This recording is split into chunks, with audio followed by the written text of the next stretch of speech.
Hello, fellow gamers, and welcome to the Video Gamers Podcast, where we break down all things gaming. Today is a special deep dive episode of the 2015 hit Metal Gear Solid 5: The Phantom Pain. I am your host, Paul, and joining me, this is surprisingly his first Metal Gear Solid entry, and he's been crawling and crawling through the hospital. Some say you can still find him crawling to this day. It's Josh. I'm crawling from a guy that is on fire. I'm crawling from a floating weird Nazi girl. Sure, yeah. As look, one does. Wait, look, guys, it's a flaming Pegasus now. This game is one of the most bonkers openings. Oh my goodness, man. So weird. I can't wait to get into what I thought about this game in the first 30 minutes. Oh, I know. I'm just glad I warned you about the crawling, because I told you, I said, Josh, you're going to hate. You are going to hate this so much. You just got to get past the intro. All right. And then joining Josh and me, he is the Metal Gear Solid aficionado of our group. He is a true diamond dog through and through. Wait, no, Ryan! Metal Gear. Yeah. I love it. Man, what a great game. We're just making sound effects. Yeah. If you're a fan, if you know, he doesn't understand. He doesn't know. He doesn't get it. I need that audio of quiet on the radio. I did not know what that was for the first 40 minutes.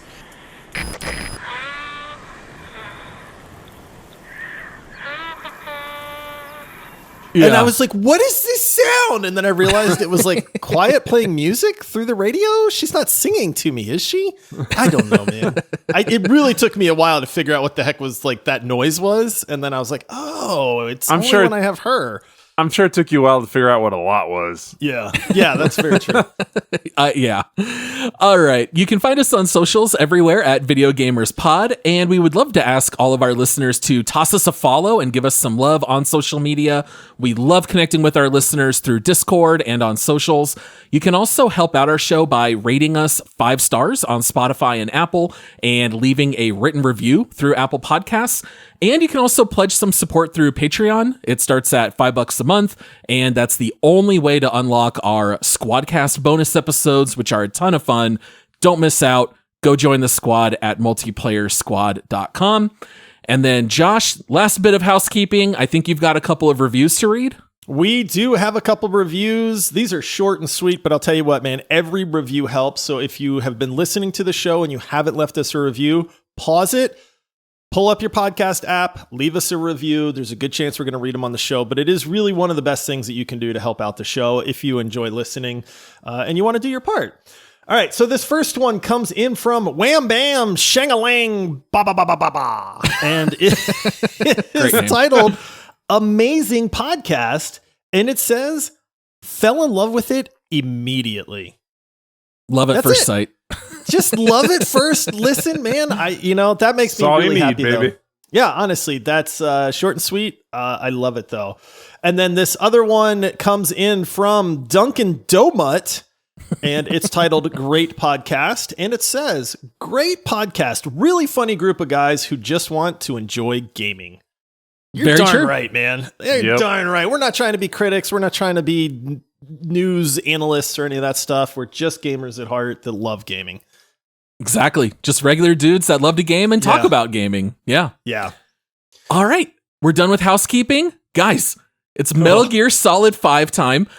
I love that we're able to cover this now that Ryan's on the show. Josh can testify. I believe when we very first started the podcast, even within the first month, I was saying at some point we got to do Metal Gear Solid 5. It's one of my favorite games. I knew Josh had never played it. We finally get around to it at this point. And for our listeners who may not know, we have a really fun way of choosing our deep dive games.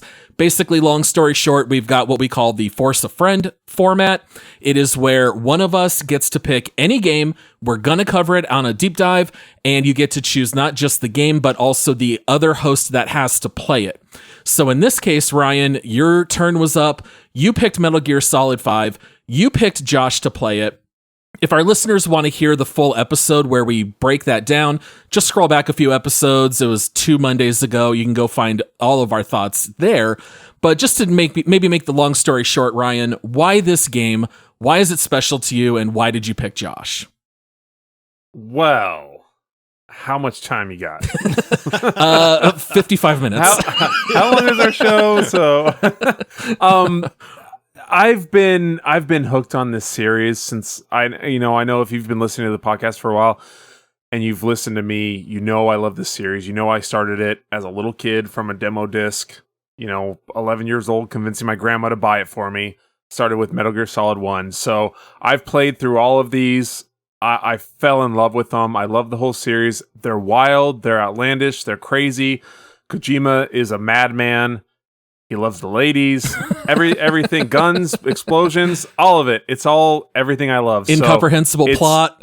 Yeah, things that don't make sense. So we're going to try to explain that as well later. Mm-hmm. We'll do our best. Mm-hmm. Kind of hard to do, but yeah, I really was interested to see how Josh would take the beginning with the crawling, mm-hmm. and then how he would play the game, because you can do different ways. You can go stealth, you can go kind of full bore, use little kind of sidekicks and whatnot to help you. You can go, all out and just machine guns and stuff. So I was interested to see how he would play it, and then just his thoughts on the game. So yeah, I'm super stoked to get into this and break it down and see, how far he got and what he did and what he thinks of it. So Ryan and I were already fans of this series going back a very long time. Ryan is the one who really got me into Metal Gear Solid.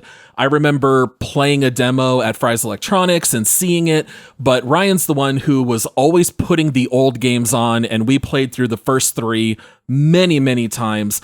I remember buying The Phantom Pain as a new release in 2017. I actually searched my emails, Ryan, to see if we talked about it at all. And we did. I actually said in an email in September of 2015, this is the first full price game that I have bought this year. So I had bought Dragon Age Inquisition used and GTA 5 used for my PS4.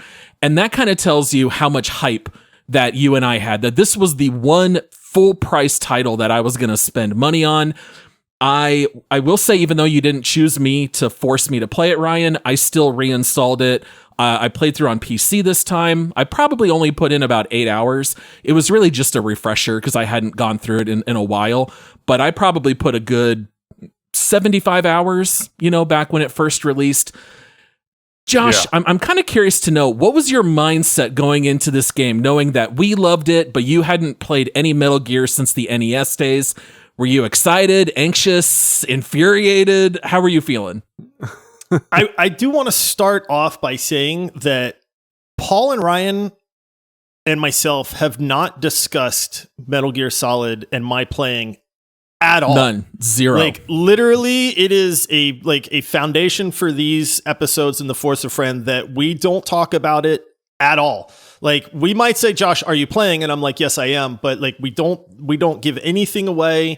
So what you are hearing now, like, Paul and Ryan are finding out at the same time, which I absolutely love. But I just want to put it out there that it's like, this is pure discovery for Paul and Ryan. It's killing me to hear what I think about this. So when Ryan picked this game, it's funny because I knew he was going to pick it. Paul, you and I had kind of jokingly said it's like one of 2 games and it's probably going to be Metal Gear Solid 5. Yep. And then Ryan was like, hey, I'm picking Metal Gear Solid 5. I will say that I was actually really excited for that because I have heard nothing but you two just tout this game forever. Mm-hmm. And then just be like, Josh, oh, you'll love it. You'll love it, Josh. Metal Gear Solid 5 is a top game, man. It's right up your alley. I think you'll really enjoy it. You don't have to know anything about the rest of the series or any of that. So I remember being like really excited. I also remember you guys being like, just be patient. The intro's really bonkers. It's really weird. Don't worry, there is a game there, but just grind through the intro. Dude, the staggering through the corridor in the hospital is a legit, like, how long are you crawling? In my head, it felt like 10 to 12 minutes, and I think it really is legitimately that long. 1 million, zillion, jillion, dillion, cotillion times later. It's legitimately about 15 minutes of actual crawling. And by crawling, I don't mean like you're on your hands and knees crawling like a baby. This is like slapping your stump arm in front of you and then slowly dragging yourself forward and then slapping it again and slowly dragging yourself forward. Yeah, this is like a dying man's crawl. This is not like speed crawling across the floor.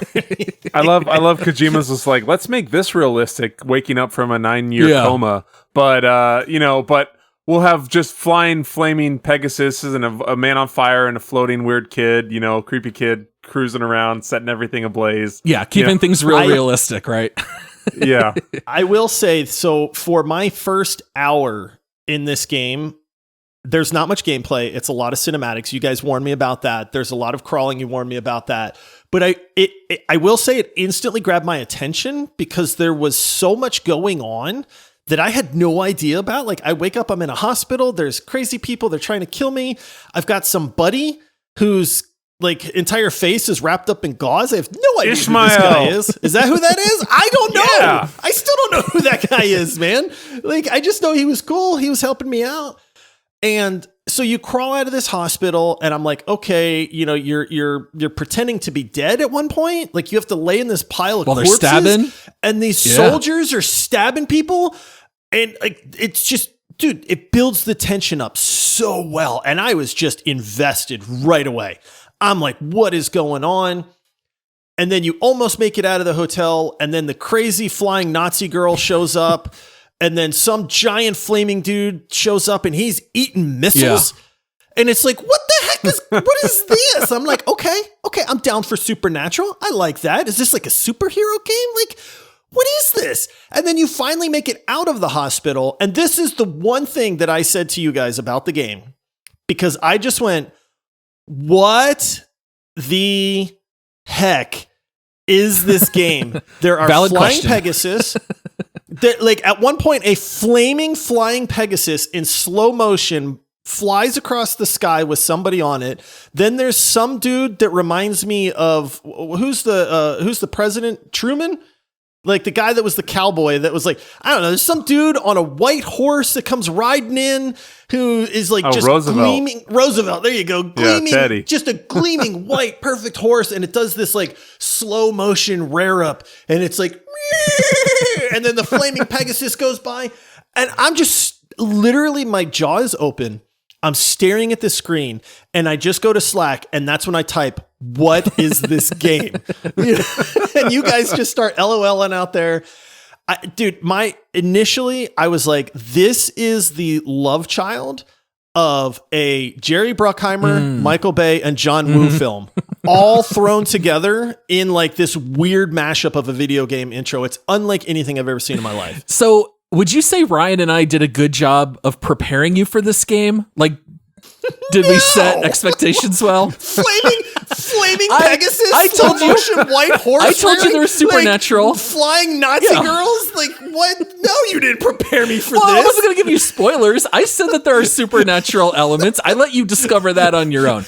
But as far as like gameplay wise, obviously I think most of our listeners are pretty well accustomed to Metal Gear Solid 5.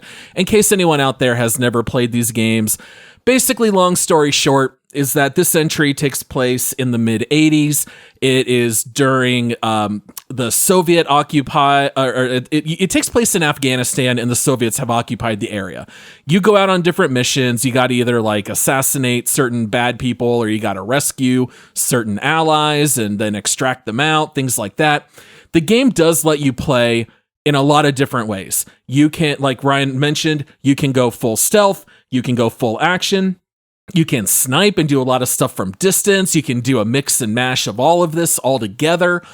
The way I like to play Metal Gear Solid 5 is I think the way a lot of people play it. I stay stealth as long as I can. I would like to think that it's going to last a long time. It normally lasts about 4.5 minutes. Someone sees me, and now I'm just running around guns a-blazing while everyone's running around trying to find Snake. And then I just kind of go full action from that point on. I was kind of curious, Josh, like, how did you approach most of the missions in this game? Was it similar to me, or did you just go full action or full stealth? What'd you do? So what's interesting about this is after the bonkers opening, you get into the actual gameplay. This helicopter drops me off in Afghanistan, and it's like, okay, it's go time. I have no idea what I'm doing. I see this outpost. It's like, hey, there's this little camp. You got to try to find somebody or something and, whatever. And I was like, okay, well, I can do that. But I have no idea of the like aggro range of these guys. I'm snake crawling for like 400 meters because I have no idea like what it takes to like, so I'm like, I'm playing this like super cautious, right? I'm thinking this is like Splinter Cell, don't get caught. Great. And then I'm just like, God, man, I don't know if I like this game, guys. Like, I'm like, all I'm doing is crawling around everywhere. And then, I assassinate some dude. There's pop-ups everywhere, right? Like I'll be honest, like it's a little daunting at first because it's like to stealth crawl, press the directional arrow with right stick in and L button to do this. And I'm like, wait, what did all that say? And then I'm crawling and I get next to a guy and it's like, you can press left stick plus right trigger to do a silent takedown. I'm like, okay, yeah, that I got. And then it's like, but if an enemy sees you, you'll be alerted by a white sound in a proximity meter. And then you can press right stick with L bumper and then down on the D-pad to do something else. And then I'm just like, I'm not going to remember any of this.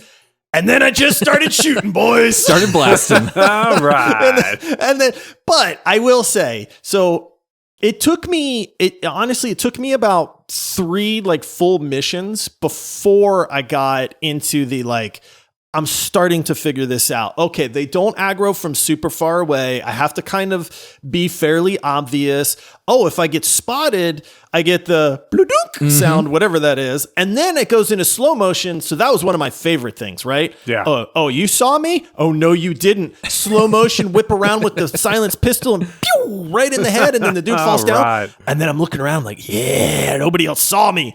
And so I really started to settle in at that point.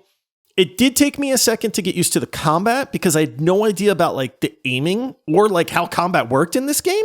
I think we're going to cover that in a little bit, but yeah, so there was this definite like training wheels kind of time frame for the first few hours where I really just didn't know what this game was, man. Like, is like how important is stealth? Like, am I supposed to be shooting everybody? How close can I get before I have to worry about stealth? Why am I going to these outposts? Like, there definitely was that warm up period for me. And so I will be honest, the first like 3 hours of this game, I was kind of like, guys, I don't know if I like this, man. Oh, that's totally valid. Like, even when I reinstalled the game, I remember joking with you guys that I was like, oh man, I love this in 2015, but getting reacclimated to the game and learning the buttons and all the crawling, there was a brief moment where I thought, does this game suck? Like, is this just that I loved it back in the day and now I don't like it? It is very daunting to learn this game. It's a high, steep learning curve, absolutely, for sure. Ryan, I know you feel similarly. Even you trying to get reacclimated, even though you've already played 1,000+ hours, I know that you were diving everywhere because you kept pushing the wrong buttons. Yeah, no, and that's where, like, if Josh was to play like Ground Zeroes, that kind of intro, like the prequel to the Phantom Pain, like it's about like I think 2 hours ish, depending on how you play. But that kind of would have got him ready for it. But truth be told, like I haven't played in a few years probably, honestly. And I bought on the PC. I couldn't get my controller to work. I played on PC for a while. I didn't like it last week, and I loaded up today on the PS4. I booted up my old PS4, threw in the disc. Yes, there's still hard discs, out there. I put it in and loaded everything up, updates and whatnot, and I played maybe 7 or 8 hours today. So don't tell my wife I didn't clean as like I should or do the other things. But yeah, so I had a job fall through, didn't go to work today, so I just played Metal Gear all day long, and it still like took that little bit to just get back into that flow. But once I did, I was rolling, baby. After like 30, 40 minutes, I was, I can't tell you how much I love to just it's so great. People. If I could just throw balloons on people in the public, I would do it. I would just walk up and just, boom, hit them with a balloon. And then they it's so away. great. Believe it or not, it's actually time for our first break, and then we're going to come back. We're going to talk a little bit about story, and then we'll start getting down into the nitty-gritty. All right, boys, we are back. I think we have to address story before getting more into the combat. That way people at least somewhat understand what we're talking about here. Can either of you explain the story of this game? Because I sure can't. I absolutely have no idea what's going on in this game. There's not many that can. I was really hoping one of you guys could help me because I don't know. All I know is I'm a mercenary with the Diamond Dogs. I've got one boss that's named Ocelot that's kind of cool. I've got another boss named Miller who's a complete jerk. I can't stand that dude. There's a bad organization with a bunch of supernatural people, but none of us are supernatural. At least I don't think I am, even though I'm pretty good at sneaking and killing people. But then I get a dog, which was really cool. But then I totally ditched that dog when I met Quiet, who was really cool. So all I got from the plot in this game is we are a private military organization that is mad at somebody that was trying to do something bad, and we're trying to grow and make a bunch of money so that we can maybe fight that guy again in the future. Sure. Why not? Does that sound about right? It's whatever you want it to be. It's pretty close. It's a love story between a soldier and the sniper that he met while in battle. Yeah. It's a romance game. I mean, I am not even joking when I say I read the full plot section of the Wikipedia article, which is very lengthy. I am just going to pick out 2 sentences, okay? This, and I don't even know what any of this means. This just tells you like how convoluted and confusing this plot is. During a test, the third child betrays Skullface, having Sahelanthropus wound him and crush the man on fire. Snake fights Sahelanthropus and recovers one of the 3 parasite vials. One is missing and the other is taken by the third child. Like, I don't know what any of this means. This is so hard to follow.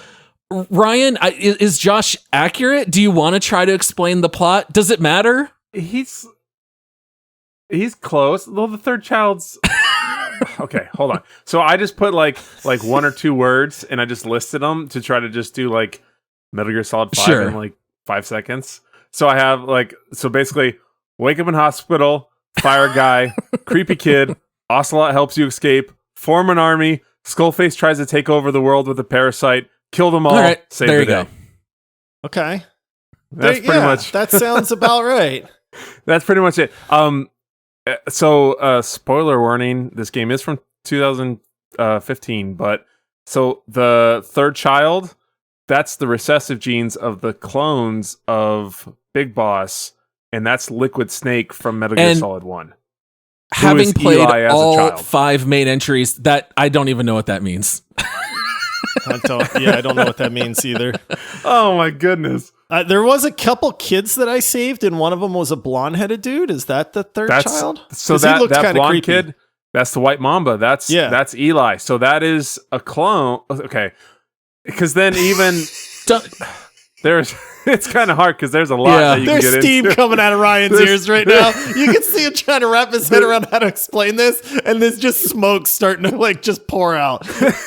There's so much, but basically the long and short, he's a clone of Big Boss, and he turns into Liquid Snake, who you fight in Metal Gear Solid 1, which is funny because you said Revolver, Ocelot was really cool. Dude, when I was a kid and I played Metal Gear Solid 1, I hated Ocelot so much because he's your enemy in the first one. Yeah, he's the villain in the first one. And so, but then this one, he's cool and he's helping you out and he's slick and a cool cowboy. But so that's all right. That's the game in a nutshell. I think our listeners know exactly what's going on in this game. There you go. Yeah, easy perfect peasy job on the story, guys. You're welcome, everybody. So let's get into a little bit more of the nitty gritty with the combat.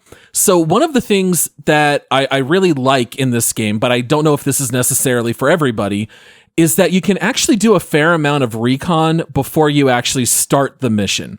So you accept either a main story mission or a side op. They show you in the open world map where it takes place.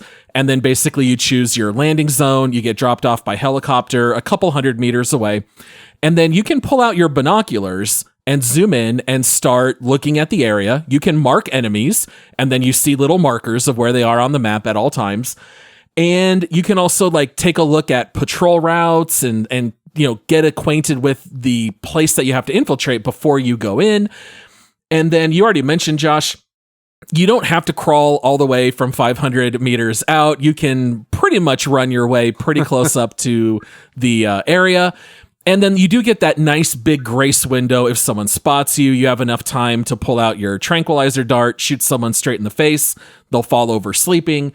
I really like that the game is pretty lenient with the stealth. This is not a game where if you get caught once, it's mission over and you got to restart. This is not like that at all. It's actually probably the most forgiving stealth game that I can think of, which is why I really appreciate that.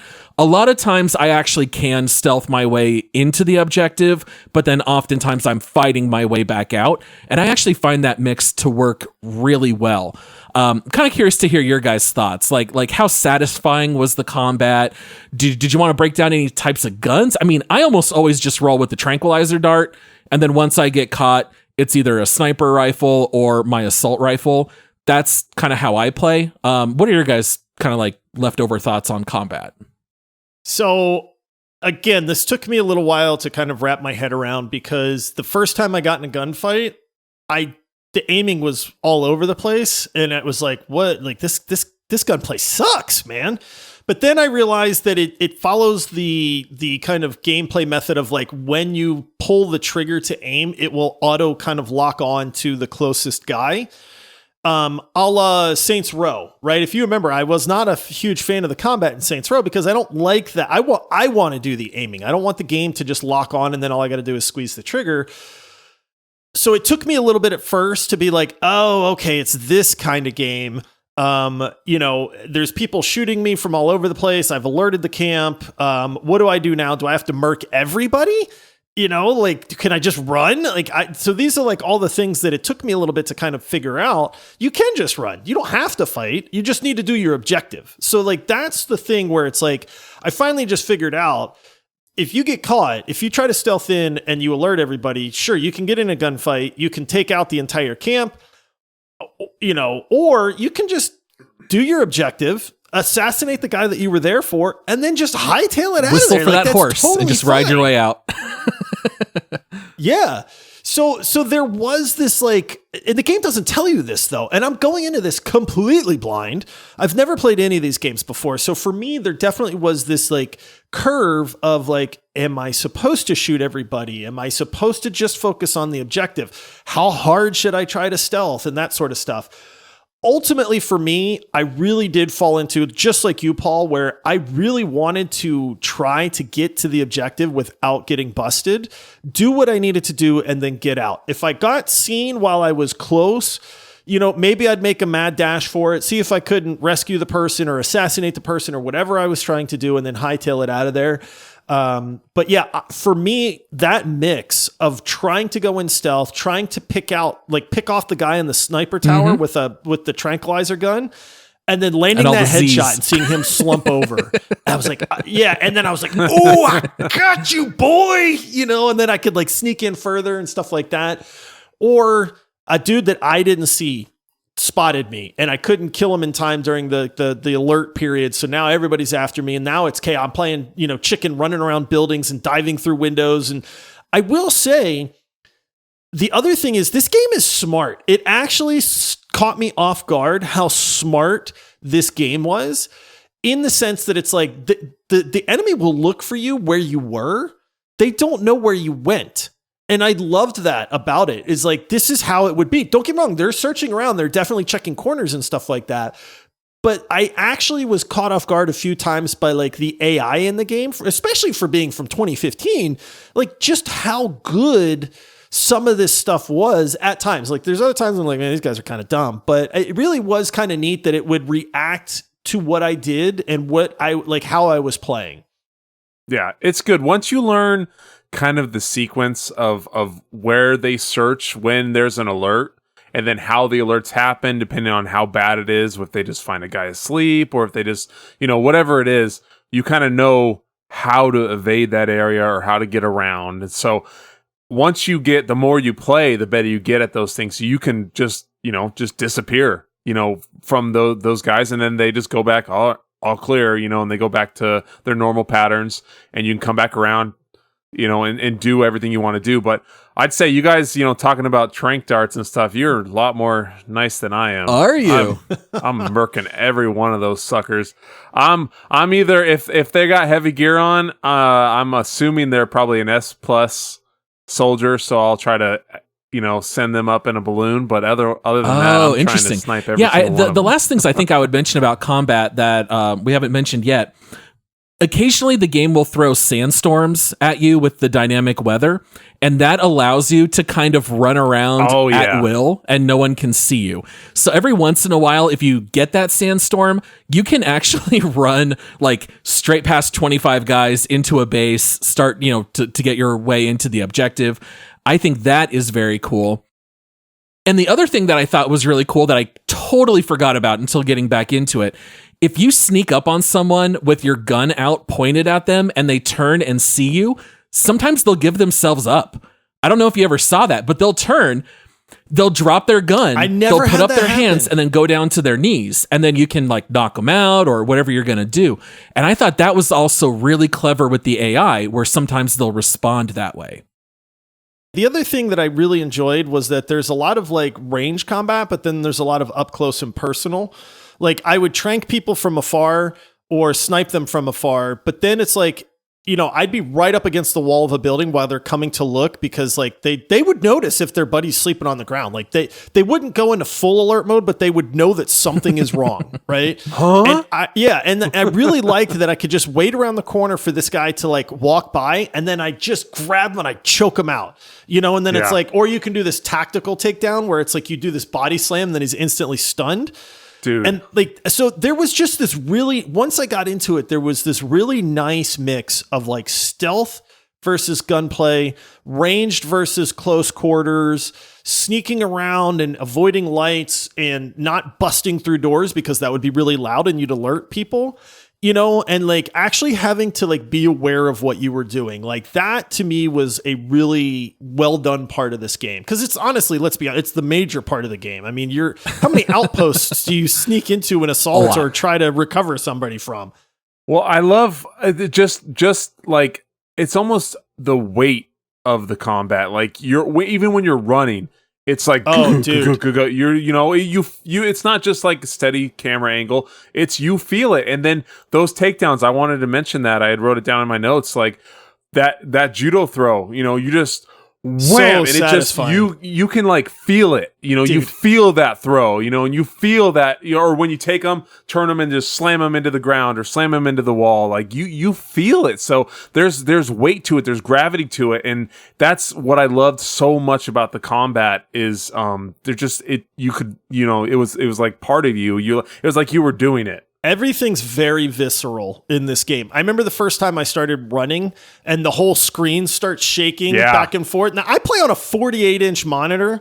So like it was weird because there was almost like, I don't get motion sick from video games, but there was a little bit where my eyes were I was like, God, they don't need to shake the screen that much, but you feel like you're a 220 pound, like solid muscle of a man, like trucking through the desert, it's like thump, thump, thump, thump, thump, thump, thump. And I'm like, okay, like this is cool. Like you said, you get the guy and you grab him and you body slam him.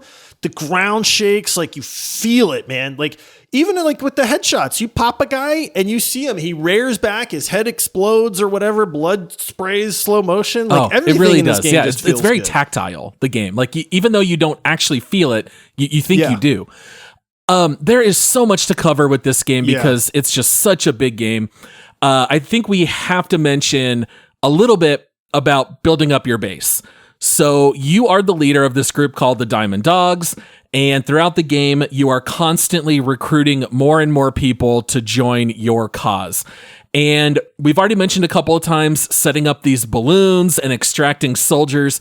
This to me is one of the funniest things in the game.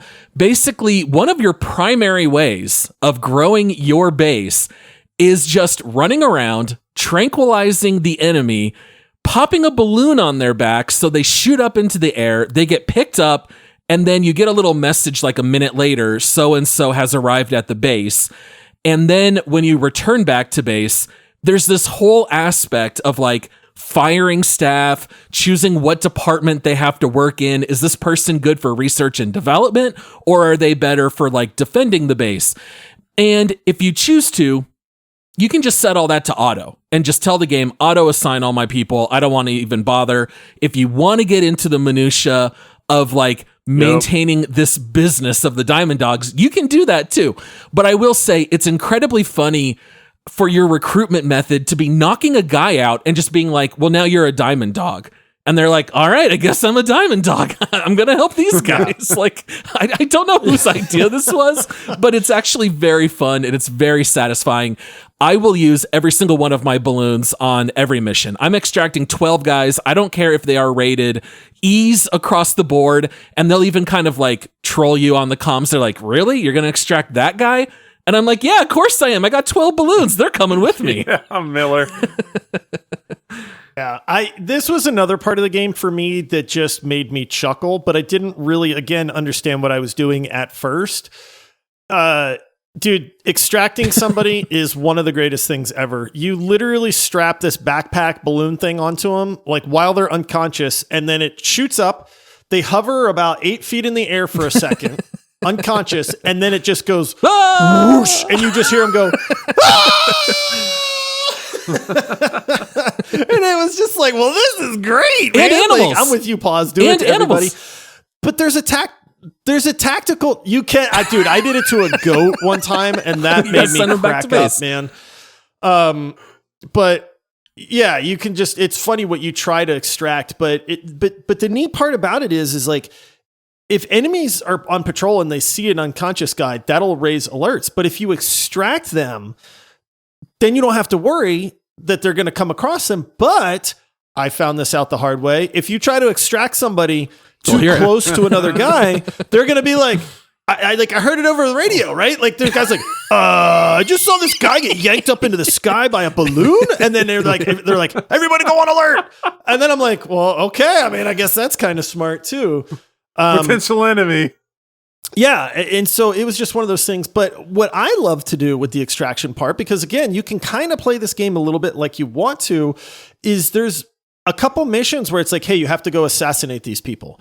And I would tranquilize them and then extract them.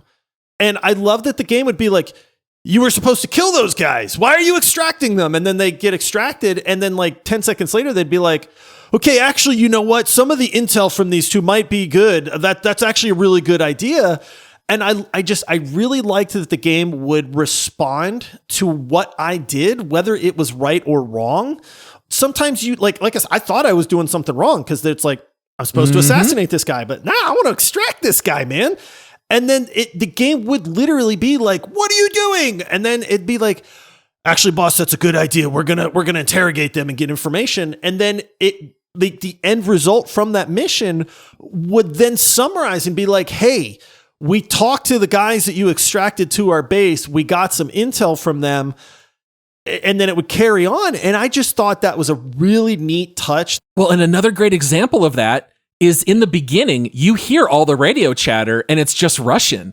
You don't even know what they're saying. But after you finally extract an interpreter who can speak Russian and English, then they're translating the enemies over the comms to you. And that's like another really clever way of where you're not just randomly extracting things. It's actually got this neat feedback system where it's now changing the open world, changing what your character knows, unlocking new side ops or different parts of the storyline. It really is very clever in how they do all that. All right, well, it's time for our last break, and then we'll come back and talk about our favorite companions. All right, so guys, we got to talk a little bit about companions. We've mentioned it very briefly. I do not remember all the options available. However, near the beginning, you do run across a wolf pup that you get to pop one of those balloons on. The dog continually grows. He will go out on missions with you. He'll run around and mark enemies, which I thought was really cool. That's very handy. Dude, I loved DD, baby. Okay, so you start with a horse, which is just traversal. That's great. You get really, I was like, oh man, then you get the dog, but then I don't have my horse. So now I'm hoofing it everywhere. But of course, I've got to roll with my boy. Because you do. Why does the dog have an eye patch? He's only got one eye when you rescue him. What happened to his poor eye? Yeah. Like, is it just yeah. Oh, really? I didn't notice that apparently. So, but then, so I've got this dog on this very first mission. And I love the fact that it's like I crouch and he kind of crouches and then he does this little thing where he goes, whoa, whoa. It's like he does this tiny little half bark like under his breath to like point out enemies. And so he's marking enemies in the village and I just hear, whoa, whoa, whoa. And I'm like, you're the best boy ever. Who's a good boy? Who's a good boy? Point out the enemies. Good boy, and DD. stuff like that. Good boy. And then later on, there's this cool fight with this sniper that you come across, and it's like, I'm just going to take that sniper out. It turns into this boss fight. It winds up being this person called Quiet that I know nothing about. But let me tell you, I ditched that dog real fast, guys. I'll see you, boy. Why is that, Josh? You're staying at base. It's really handy to have a sniper in this game. Oh, of course, really handy. So that's the only reason why. So did you? A little quick question: did you actually like battle her? Like you fought her and tried to shoot her and stuff? I did the whole like shot her. She was zipping around. I shot her again. I think I knocked her down at one point, but it was really far away. So then she got back up. She actually killed me once, and then I had to do the battle again. And then they did give me the option because one of the guys, I think it's Miller's, like, you've got to kill her. That's one of Cypher's snipers. Like, absolutely, like, end her now. She's super dangerous. And then I'm like, that ain't gonna happen, guys. So then I don't know if you extract her. I think you take her to the helicopter. You put her over your shoulder. I actually just did that mission on one of them. I redid it, but just pro tip, you can actually mark her with your binoculars. And then you just hit an airstrike with the sleeping gas. And if I didn't have sleeping gas at that point, Ryan. So some of us are max level. I'm just saying. Yeah, you can definitely cheese some of the fights. It makes it really easy. Unsurprisingly, some people did have issues with the character of Quiet. She literally does not talk, but is very scantily clad, which is maybe an interesting mix, maybe at least let her talk if she's going to be dressed that way. But in any case, I also want to talk about items. Items in this game are hysterical. And at first glance, you might completely ignore them because you're looking and in the beginning, you've got like an empty ammo clip. And it's like, well, what good is this? Or you've got a cardboard box or you've got a cigar. And it's like, I don't even know what these things are going to do. So with you being new to Metal Gear Solid, Josh, did you know you can like hide in a cardboard box and kind of waddle your way around? I knew about the box from the original Metal Gear games before they were Metal Gear Solid. So I knew about the box. I had no idea what this cigar did. I didn't use the cigar for I think the first probably 15 to 20 hours. Did you figure out what it does? That I played the game. I will say. Yeah, it passes time because at one point this guy wouldn't move at all. And then I was just fumbling around with everything in my inventory and I did the cigar and it then marks the time routes starts and stuff. flying by and I was it's like, awesome. Oh my goodness. Like I probably didn't have to wait. Yeah. Nice. Yeah. I will say I really didn't use the items very much. I mean, there are a lot of them. There's grenades, there's decoys, there's like the ballistic shields that you can hold in front of you. The only items I ever really used was C4 because I was on one mission. Like this is where I got I got stuck because it said missiles suggested, but I was not far enough on my base to have missiles unlocked. So I went the C4 route and just laid traps in the road, which worked out really, really well. And again, that was one of those moments where it was like, I think I'm supposed to be shooting these with a rocket launcher, but I'm booby trapping the road and going the C4 route. Yeah. And it worked. And then I was Nice. like, I like that it's letting me figure out how to do this on my own. But yeah, I just didn't use the items very much, man. There is nothing funnier than sneaking around in a cardboard box and seeing the enemies like looking and checking the area, and then they kind of fixate on the box, and then like you're gonna get caught, and then they'll come and they'll open it, and then you gotta pop them with the tranquilizer dart. But it never fails to make me laugh just seeing Snake like pull out this massive box and be duck waddling around underneath it. Huh? All right, so Josh, I know you had very limited time. Were you able to test any of the online multiplayer stuff, or did you not even bother? There is a practice mission that they make you do that is indicative of the multiplayer, where you're trying these guys invade your base and then you have to go and clear them out, and that's basically the introduction to multiplayer. So I did do that mission, but I did not try to do any actual multiplayer after that.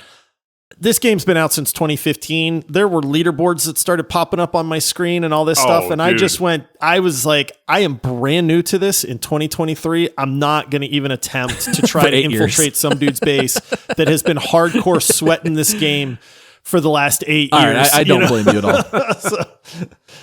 all. So I did not.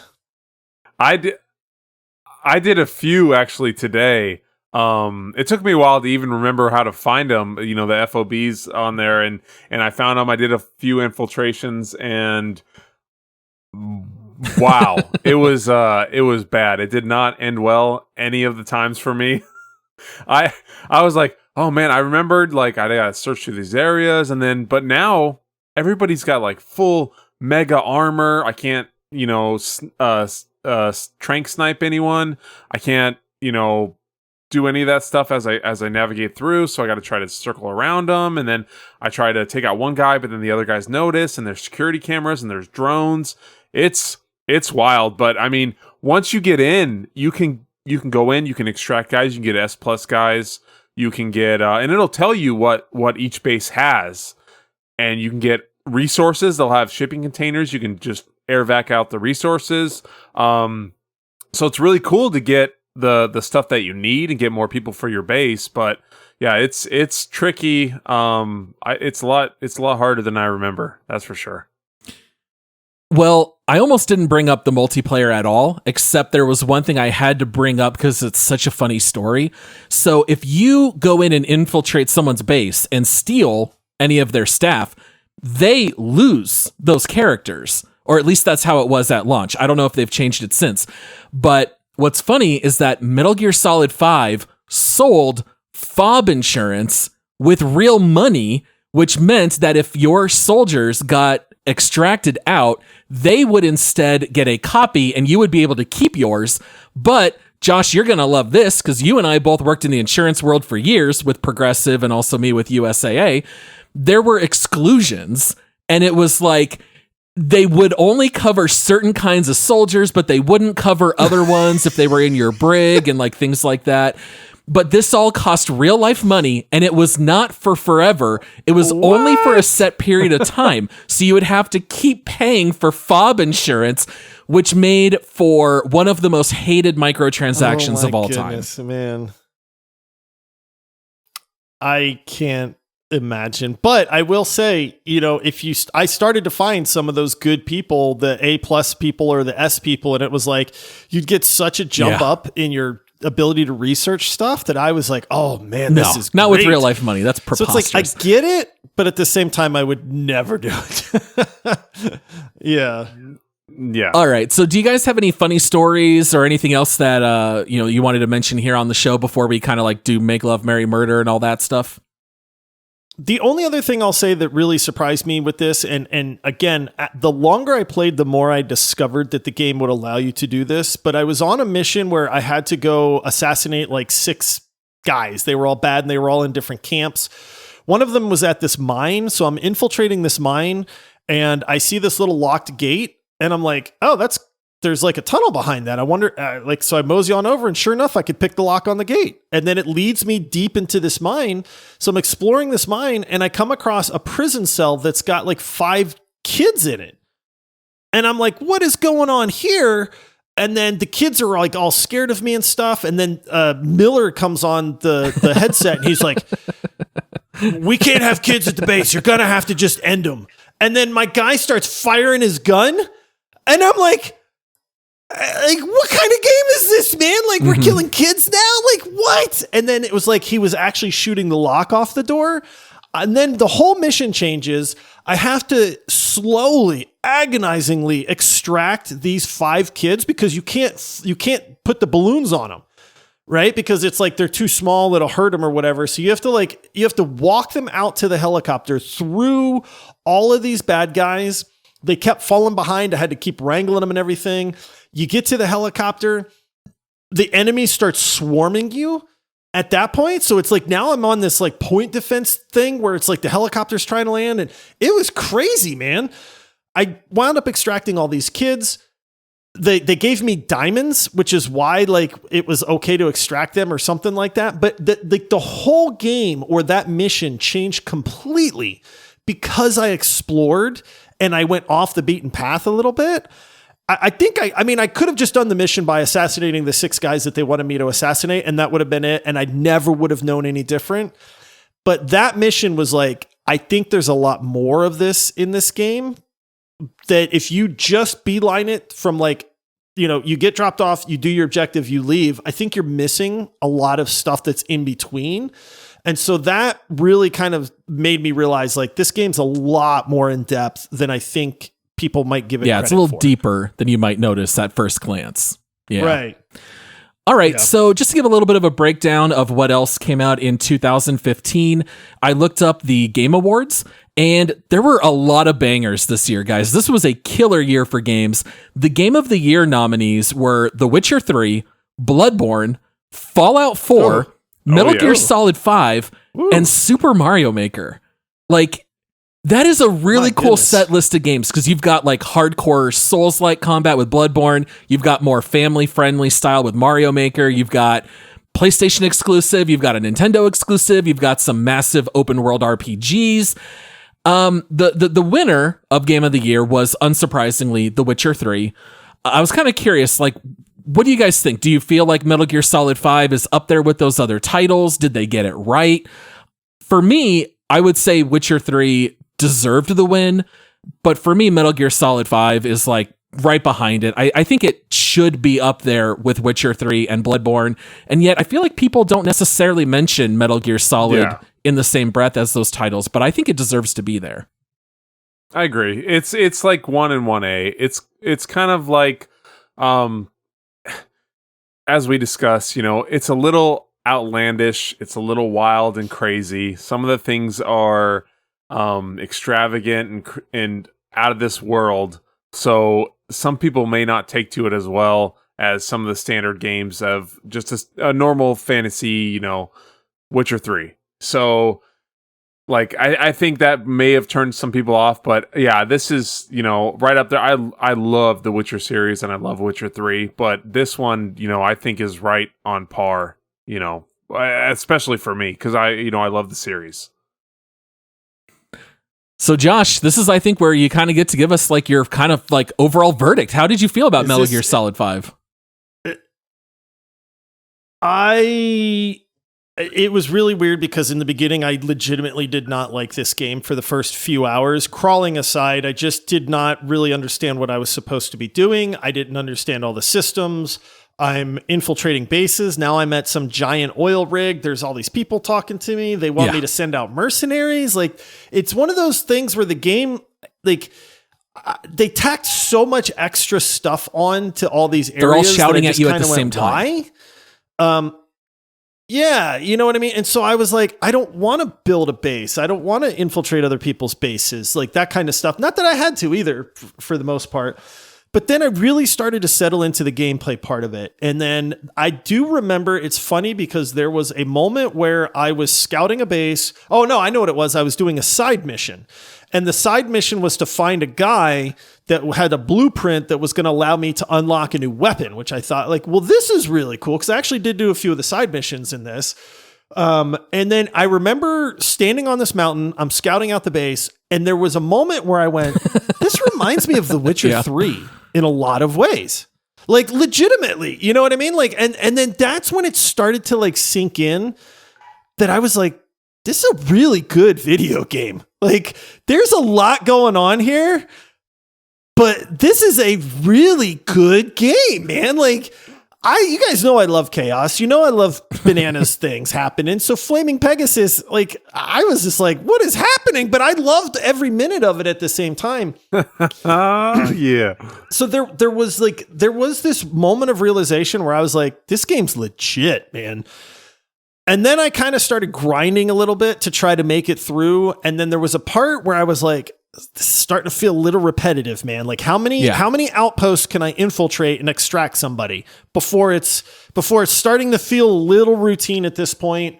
But then something crazy would happen and a huge boss fight would occur, or I'd come across Quiet out in the wild. Like, this isn't like a mission that you were on. I just happened to go down this road and there's a sniper, right? Or the thing with the kids in prison. And then that's when I was like, there's more to this game than just infiltrating these outposts. I think, the more you put in, the more you get out of it. I will say I got frustrated a few times because this is an older style game where if you are, I'm 90% of the way through a mission and I've had to scout, sneak, stab, choke people out. And then I got caught and I got killed and you have to restart the mission. Right. And then it's like, oh, like this is kind of like that old school Nintendo thing that got a little aggravating at times. But dude, Metal Gear Solid 5, absolute banger of a game, man. Like, it is so good, guys. Yeah. Like, it took, I'm not going to say it took a little while, man. But and it's funny, right? Because my wife was asking me at one point, I was like, hey, I got to go play that game. And she's like, are you liking that? And I was like, I am. I was like, don't say anything, but I'm actually really liking it. This does not feel like work to me at all. So you almost have to like calibrate yourself to the game first because it's very different and unique. It is not like any other open world RPG. For The Witcher 3, it's one of the greatest games of all time. But if you're a fan of fantasy RPGs, it directly translates to that game. Like, yes, you have to learn what a Witcher is and, you learn about the Wild Hunt and all this stuff.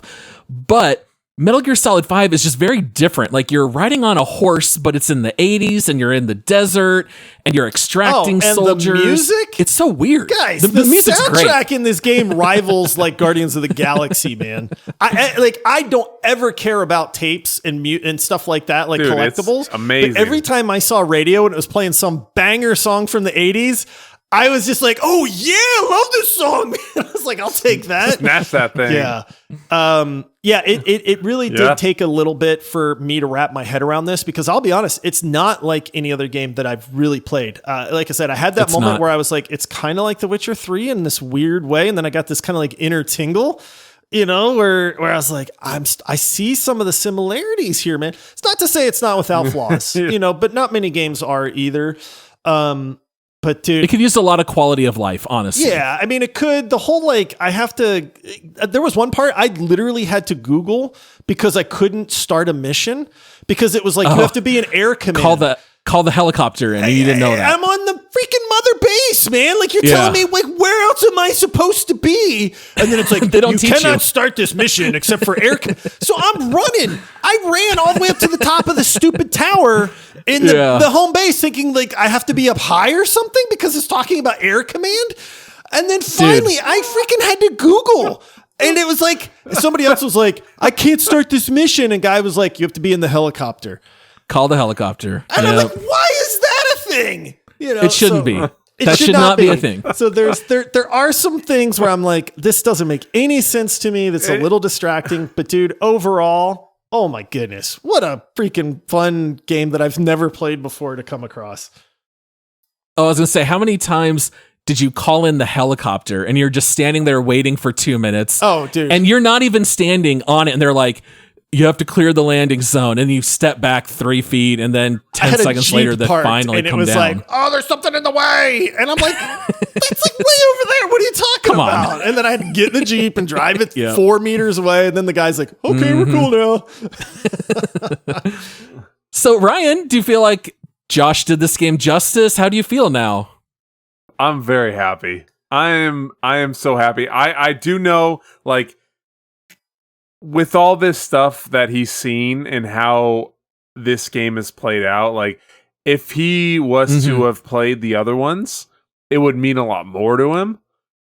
And it would have been an even better game. So, the fact that he hasn't touched any of the other games, any series or any game in the series, and he loves this one, that's awesome. So I'm super stoked. Because all of this, this happens before Metal Gear Solid 1, so it all plays into that. So it all connects. It's all kind of a crazy whirlwind of convoluted story that nobody understands. But I'm beyond excited. I would never have played this game if you hadn't picked it for me. And now that I've played it, it's like, I see why this series is like so like well mentioned and beloved by people. And I can't help but think, I honestly, I probably won't just because we have other games to play, but I get the whole, like, if I knew more about the characters, like, and the backstory and stuff like that, like, I'll be honest, they kept calling me boss, but like Miller acted like he was the boss. So then I'm like, are you the boss? Am I the boss? You guys are calling me boss. But like, I'm kind of deferring to you. Like even with all my 30 hours of playtime or whatever it was, like there's still things I just had no idea about. But I figured that's stuff that ties into the more of like the Metal Gear Solid universe, versus like just this one game. But for a dude that's picking this game up in 2023 that has never played any of these games in this series whatsoever, this game is awesome, dude. It's a banger. And imagine playing it. Imagine playing it 8 years ago before you had games like Red Dead and God of War that raised the bar. It had to have been revolutionary when it came out, man. So good. It was, yeah. Yeah. All right. Well, guys, it's time for Make Love, Marry, or Murder. This is where you get to rate the game. Is it marriage material? Do you recommend it long term? Is it maybe just a make love game, play it for a little while and then drop it? Or is it murder? Josh, it sounds like you're going to marry this game. I am absolutely marrying this game, dude. Absolutely. It is so fun. I loved the gameplay loop. I loved the crazy cinematics. I loved the kind of even the choir moments when you go back to base and you're just kind of talking to people for a minute or two. There was just so much that I genuinely appreciated about this. I loved the voice comms, like having Ocelot in your ear, giving you like a mission briefing, or I'm going off path, right? I'm going off mission. And he's like, dude, what are you doing? And then it's like, I just like the music in the game. I gotta be honest, man, the graphics, I was a little worried at like before I ever played this, the graphics in this game for being 2015 are pretty top notch, dude. They're always good. Freaking good. They're always good. Yeah. Like I don't know what I thought I was going to expect there, but I was pleasantly surprised in that regard. Easy murder. Again, I could marry. Or easy marry. Sorry, I was gonna say it would be easy marry. I got you, Ryan. You thought I was gonna switch. You got me. No, I mean, I could nitpick some of the small stuff, but I'll be honest, none of it was distracting enough to really take away from the game. This is Josh approved 100%. Nice. 3 thumbs up between all three of us. Yeah. So looking at our leaderboards, just so our listeners know, if you go over to videogamerspod.com, you can see several of our different leaderboards. We've got our top 10 games of all time. We've got our deep dive leaderboard list. Anytime we do a deep dive, all three of us, if we've all played the game, decide where we want to place it on our leaderboard. So Josh, I'll give you first honors since you're the noob to Metal Gear Solid. Where are you thinking of putting it on your leaderboard? Which, by the way, is now 101 games. This makes number 102. Well, to give you an idea of how much I actually liked this game, I'm putting it at number 20, boys. Okay. Yeah. That is taking the place of Deep Rock Galactic, just behind Hollow Knight, just in front of Risk of Rain. I mean, there's not much that I didn't enjoy about this game, to be honest with you. I mean, I would have liked a few more boss fights, I think. Like, there was one really cool one where you're fighting the giant flaming dude, and the only way to, like, survive is to douse him with water. And it's one of those things where there were these giant water towers that looked like they were just part of the set. And at one point I was like, I wonder, and I shot a rocket at one and it exploded in this absolute deluge of water and like snuffed that dude out. And it was just one of those things where I went like, yes, that's what I love. Like, you guys thought about that too, man. Like, yes, like it wasn't just me thinking it, you know? And so, yeah, there's just so much to like about it. Don't care about the base building stuff. I mean, I get that people could sink 1,000 hours into this game, to be honest, with all the little side stuff. But you don't need to do all that. Like, just play the game part of it, and it's just freaking enjoyable, man. All right, so number 20 for Josh. Ryan, your leaderboard's a little bit shorter since you haven't been around with us since the very beginning, but where are you putting this? I'm guessing it's near the top. Yeah, I'm gonna definitely have to put it way up there. So on what we have, your top 5 right now is Red Dead Redemption 2, God of War, Diablo 4, Call of Duty Warzone, and God of War Ragnarok. I don't know if I need to read any further down, but I'm guessing you got it top 5. Yes, absolutely. So it's actually I'm going 3. I'm gonna push out Diablo and go Metal Gear, because like I said, I played 7 or 8 hours just today, and I'm probably gonna do that every day through this weekend. So I am so completely back hooked on this game. So hopefully Josh doesn't pick me for the next Forcer friend, so I can just keep playing Metal Gear. But nice. yeah, that's where I'm putting it. It's an all-timer for me. I love this series. Oh, very nice. I am going to put it on my leaderboard at number 10. I am going to have it below Stardew Valley, Apex Legends, and Rust. I will put it above Resident Evil 4, Satisfactory, and Valheim. Obviously, these are very high marks from all three of us. Our listeners should absolutely check it out. You can buy this game for like $3 just buying a Steam code. Cheap. It's wildly cheap.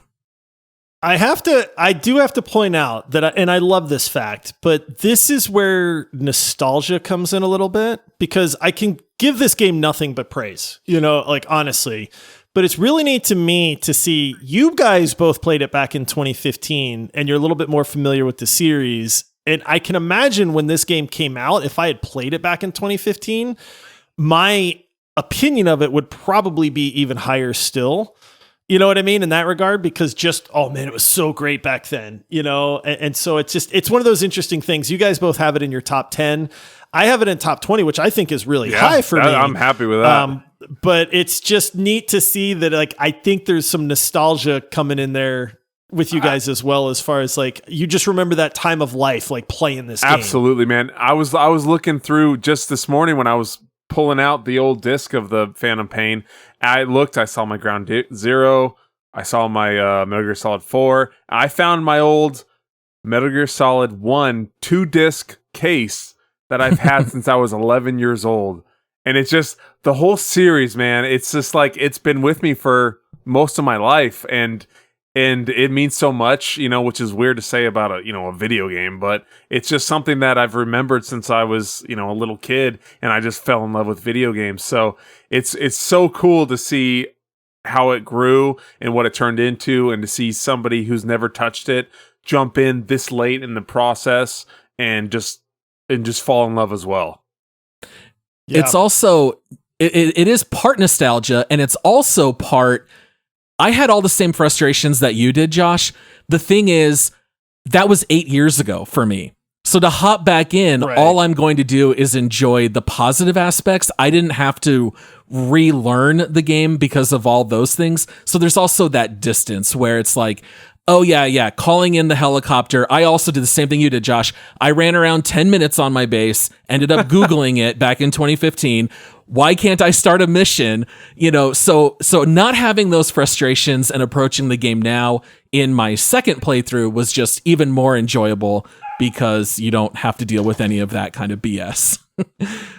All right. Well, I think that wraps everything up for this deep dive. We do want to let our listeners know that if you want to pick a game for us while we have this Force a Friend format. We do have one of our Patreon tiers called Hijack a Host. That is where you are able to come in, you get to pick a game, you pick the host that has to play it, and you can step in and choose what we have to cover. If you want to sign up for that tier or even just a lower tier to help support our show, go check it out at multiplayersquad.com. Make sure to come check out our next Force a Friend episode. That's going to release a week from today. And we came up with a really cool idea. Ryan, I got to give you all the credit. Today, you started messaging me and Josh and saying, hey, would it be cool if we gave out a Steam key or a console key for the next Force a Friend game that we're going to do? And I think that is an awesome idea. So the next Force a Friend episode will be next Monday. Since Josh got selected to play Metal Gear, he gets to pick the next game. I have a feeling I might be the target, since I don't think we're just going to keep bouncing between Ryan and Josh. But whatever that game ends up being, we will also give out a code for that.